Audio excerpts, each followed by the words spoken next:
वक्रतुंड महाकाय सूर्यकोटी समप्रभ निर्विघ्नं कुरु मे देव सर्वकार्येषु सर्वदा।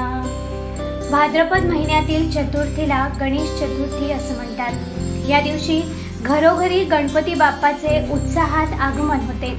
गणेश चतुर्थीची तयारी महिनाभर आधीपासूनच सुरू होते, जसे की करंज्या व मोदक करणे, तोरण बांधणे, माटोळी बांधणे, देवारा मखर सजवणे इत्यादी। चतुर्थीच्या दिवशी गणपती बाप्पाची स्थापना करून दुर्वांची जोडी व जास्वंदीच्या फुलासहित पूजा केली जाते। मोठ्या उत्साहात आरत्या म्हणून मोदक व करंज्याचा नैवेद्य पण दाखवला जातो।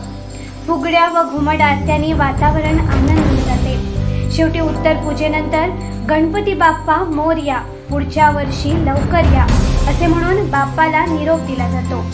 गणेश चतुर्थीचा सण काही ठिकाणी 3 तर काही ठिकाणी 5, 7, 9, 11 व 21 दिवसात साजरा होतो। सर्वांना गणेश चतुर्थीच्या हार्दिक शुभेच्छा।